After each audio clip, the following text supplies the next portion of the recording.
आज इतना बुरा हारेंगे? I did not expect that. Yes. England नहीं, I did expect. इसीलिए तो मैं जीत गया. Exactly जो मैंने कहा वो गिरे हुए थे. Some of the predictions सही होने लगी है, so you can show off. हम फाइट बैक करते हैं भाईजान, हम फाइट बैक करते हैं. तो भाई कुल मिला के हुआ. After this के फाइट बैक कहाँ जाती है? कुल मिला के हुआ ये कि इंग्लैंड हारा और बहुत ही बुरी तरीके से हार गया. इस पे बात कर देंगे. सबसे पहले चलते हैं क्वेश्चन ऑफ द डे पे. जनाब, क्वेश्चन ऑफ डे के लिए जाएंगे हम फवाद भाई आपकी तरफ. आप जीत गए आज. Yes. अच्छा, ये अलग से मुबारक. अच्छा, यहाँ ये जो बायसनेस चल रही है मेरी समझ, मुझे नहीं बोला आपने कभी. आप जीत गई है. सवाल पे आ जाते हैं. ओके. 2004 आईसीसी चैंपियंस ट्रॉफी का फाइनल कौन सी दो टीमों के दरमियान हुआ था? ए पाकिस्तान और भारत, बी वेस्ट इंडीज और इंग्लैंड, सी ऑस्ट्रेलिया और न्यूजीलैंड, डी साउथ अफ्रीका और श्रीलंका. All right. और जो भी इसका सही जवाब देगा वो जीत सकेगा अरूबा मेंस फैशन वेयर की जाने से 10,000 रुपए का शॉपिंग वाउचर. तो प्लीज पार्टिसिपेट कीजिए. आप हमें कॉल 10,000 रुपए का, सॉरी माय मिस्टेक, 10,000 रुपए का. I stand corrected. अच्छा, और ये कि आप हमें Facebook, social media, wherever you want to answer us, आप हमें आंसर कर सकते हैं और आप हमें कॉल भी कर सकते हैं. नंबर नीचे अभी चला है, उस नंबर पर कॉल करके आप सवाल भी कर सकते हैं और जवाब. 2004 का गालिबन वही चैंपियंस ट्रॉफी जिसमें शोएब अख्तर ने ब्रायन लारा को वो बाउंसर मारा था, राइट? वही वाला चैंपियंस ट्रॉफी थी ना. It was again one of the champions trophy जिसे पाकिस्तान बहुत अच्छा कर रहा था, लेकिन फिर वो जाते जाते वेस्ट इंडीज से हार गया था. I leave you with the match summary में. Exactly, we have to go there. Match summary से बात करेंगे बाद में कि भाई आखिरकार इंग्लैंड को हुआ क्या. तो मैच समरी लाई जाए हमारी बड़ी स्क्रीन पर. मैच समरी कुछ इस तरह की है कि आज पहले इंग्लैंड ने बैट किया और ये हमेशा हम पाकिस्तान के लिए बहुत अरसे से बोलते आए हैं कि रेत की दीवार साबित हुई. खैर, तो इंग्लैंड डेड 179 और आउट हो गए. रूट ने कुछ मजामत करने की कोशिश की, 37 रन्स. बाकी मुझे दिल नहीं कर रहा कुछ बात बताने का. उनकी जानिब से जो हमें बॉलिंग में नजर आया कुछ वो था. मोल्डर की जानिब से 3 विकेटें ली गई, जेंसन ने 3 विकेटें ली. बड़े ही अच्छे स्पेल्स नजर आए 7-7 ओवर के, क्योंकि पूरे ओवर खेलते तो कोई और आगे बात बनती. एनीवेज, आ जाते हैं साउथ अफ्रीका की बैटिंग की जानिब. Van der Dussen not out रहे, 72 रन बनाए 87 गेंदों पर, क्लासिक 64 रन. तो मतलब वन साइडेड मैच था obviously.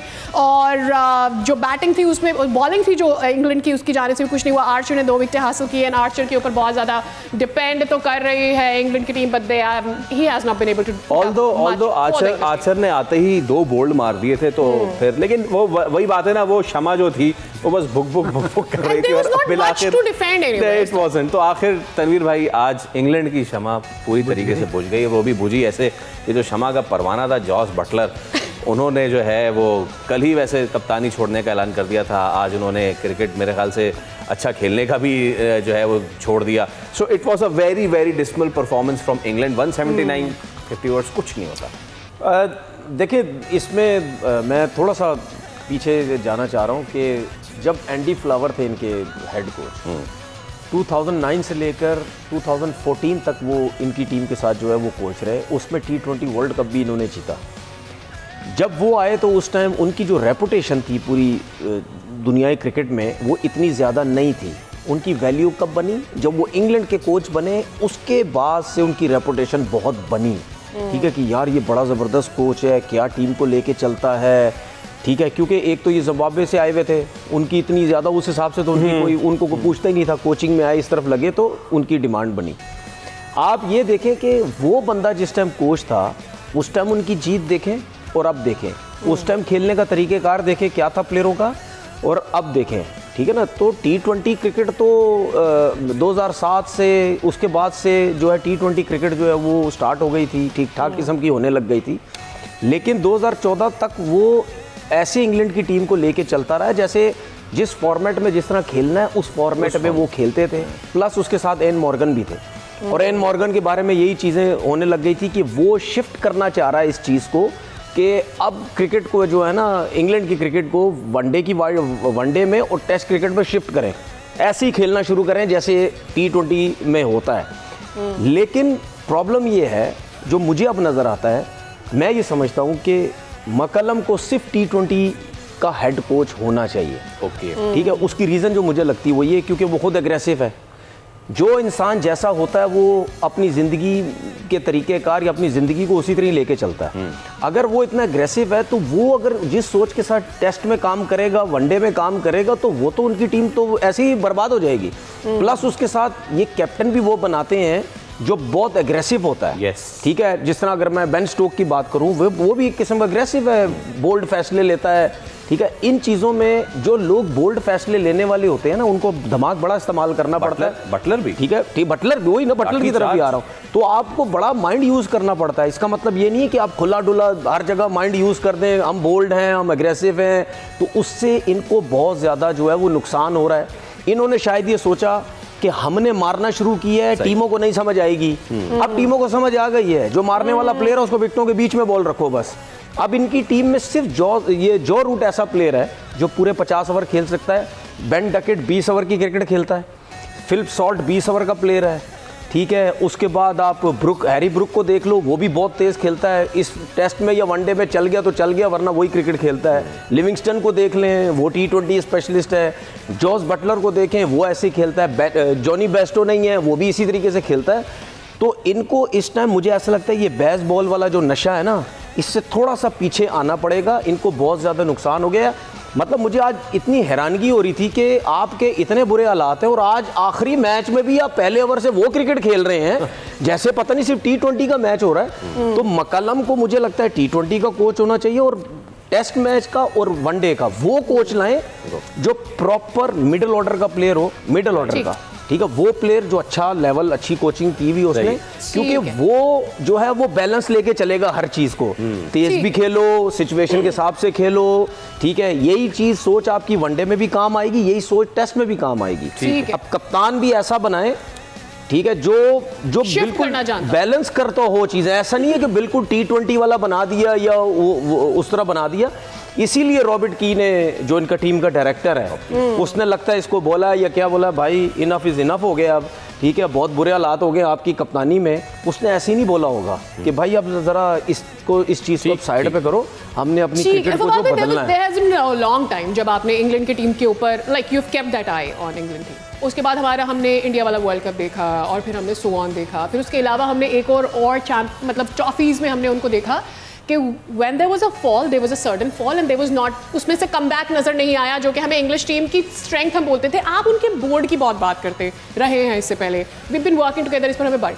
Do you think it's only ये जो कोच वाला मामला जिस तरह से बात करें, या फिर इसके पीछे और भी कोई वजह है? देखिए, इंग्लैंड वगैरह में, ऑस्ट्रेलिया में जब एक प्लान होता है या होता है ना, वो एक अकेले कोच का हमारी तरह नहीं होता कि एक डिक्टेटर आया और वो सारा कुछ, वो फिर उनका पूरा एक स्ट्रैटेजी बनती है कि इस तरह से क्रिकेट खेलनी है।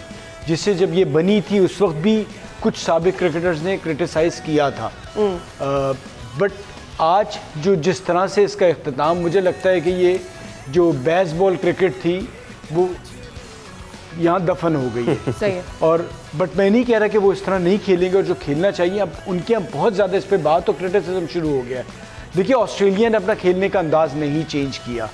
ठीक है, आप ये क्रिकेट ज़रूर आप पहले से तेज़ हो गई है, सब कुछ हो गया है, बट सिचुएशन और किस जगह पे खेल रहे हैं वो बहुत ज़रूरी है चीज़ों को समझना। इनिशियली सक्सेसफुल रहे आप, उसकी वजह ये थी कि लोग उस वक्त तैयार नहीं थे कि आप क्या करने जा रहे हैं। ठीक है, बट अब जब आप थोड़ा सा बुरा करने तो फिर बातें शुरू हो जाती है। अब वनडे क्रिकेट आप खेल रहे हैं, इसकी मैंने आइडियल जो सिचुएशन मुझे लगता है वनडे खेलने का तरीका है, वो मैंने उस दिन कोहली की बैटिंग से सीखा। वो इस तरह कि जिस बॉलर पे उसे T20 के अंदाज में खेलना था वो T20 खेल गया, जिस पे उसे वनडे की तरह खेलना था वनडे खेल रहा था। अबरार पे उसे टेस्ट मैच की तरह खेलना था तो वो टेस्ट मैच खेल रहा था। तो ये 50 ओवर में जब आप बारी करते हैं तो आप बहुत सारी चीज़ें सोचते हैं। 400 कितने बने होंगे, 350 कितने बने होंगे, खेल 300, 350, 300 के अंदर का ज्यादा चल रहा है। क्या ये जो स्ट्राइक रेट वाली गेम है, इसने भी बैटर्स का दिमाग खराब किया? नहीं, बट मुझे आप बताएं ना, अगर आपके पास 8 के 8 ऐसे ही प्लेयर आएंगे या वो उस अप्रोच के साथ खेलेंगे तो चल नहीं पाएगा ना। आपके हर किस्म का फ्लेवर होना चाहिए ना। जितनी भी कामयाब मुल्क हैं, ऑस्ट्रेलिया को भी आप देख लें, इंडिया को देख लें, जितने भी का, तो इवन साउथ अफ्रीका को देख लें, इनके एक ही अंदाज में तो हो गए। मेरे ख्याल से तनवीर भाई, मेरे ख्याल से फिर आप दोनों साहिबान भी इस पे एग्री करेंगे कि फाइनल 4 वही फाइनल 4 हैं जो कि इस टूर्नामेंट की सबसे बेस्ट टीम्स थी। Do you agree to that? देखिए 50 ओवर की क्रिकेट, अब यही जो इंग्लैंड की टीम है ना, कोई मसला नहीं है, जाने दो, इन्हीं लड़कों को आप T20 क्रिकेट में जाने दो, क्योंकि T20 क्रिकेट में आपने स्ट्राइक रेट ऊपर रखना, तेज खेलना है, आउट की फिक्र नहीं करनी। लेकिन जब आप आउट होते 20 ओवर भी बहुत लगते हैं। बिल्कुल ठीक है। आप हर उस टीम को देख लो, आप साउथ अफ्रीका को देख लो, आप न्यूजीलैंड को देख लो, आप इंडिया को देख लो, आप ऑस्ट्रेलिया को देख लो, इन चारों टीम में कम से कम 2 प्लेयर ऐसे नजर आएंगे जो मैच लेके चलने कैरी करते हैं, जो विलियमसन, डेरिल मिचेल, ठीक है, स्मिथ, लबुशैन, विराट कोहली, ठीक है, उसके बाद के राहुल बीच में आता है, ठीक है, उसके बाद आप इसको देख लें, साउथ अफ्रीकन देख लें आप, ठीक है, वैन डर डूसन भी है, ठीक है, फिर उसके बाद ये जो क्लासन है बहुत खुला खेलता है, लेकिन ये भी थोड़ा सिचुएशन के हिसाब से खेलता है, ठीक है। तो ये जो इस किस्म के प्लेयर्स आपको देखे, क्रिकेट का ना 50 ओवर की क्रिकेट का एक तरीक़ेकार है। आपके ओपनर्स आड़ा उड़ी वाले होने चाहिए, तीसरा, चौथा, पांचवा, ये जो 3 नंबर्स है ना, यहाँ पे बड़े सेंसिबल खेलने वाले होने चाहिए, ठीक है। ये जो 3 प्लेयर है ये इकोनॉमी लेके चलने वाले होने चाहिए, सिंगल डबल्स नहीं रोके, गैप्स में खेलें, ठीक है, स्पिनर्स, ये प्रॉपर क्रिकेट खेले ना, देखिए ये मेन 3 प्लेयर आपके, यार मतलब नॉर्मल इतनी मुश्किल नहीं है, लेकिन आप मुश्किल बना देते हैं। सर्किल के बाद बैट्समैनों को सबसे ज्यादा तंग कौन करता है? स्पिनर, ठीक है। तो भाई सर्किल के बाद जब स्पिनर तंग करेगा तो वो सर्किल के बाद 3 प्लेयर बैटिंग में भी तो ऐसे हो ना जो उन स्पिनर को टैकल करें, 11 से 40 ओवर, ठीक है, 11 से 40 ओवर, वो टैकल करने वाले अगर इंग्लैंड के पास नहीं है तो आप कैसे टैकल करेंगे? बिल्कुल। अच्छा तन्वीर भाई, उसके बाद 5 के बाद 6ठे, 7वें, 8वें वाला हम आज इस पे जरा आज तफसीलन बात करेंगे। ये जो हमारा मिडिल ऑर्डर है, क्योंकि सारा काम तो बाबर रिजवान ने नहीं करना, we have picked out some batsman, उस पर हम बात करेंगे। सब्सक्राइब करें और बेल दबाएं ताकि कोई खबर रह न जाए।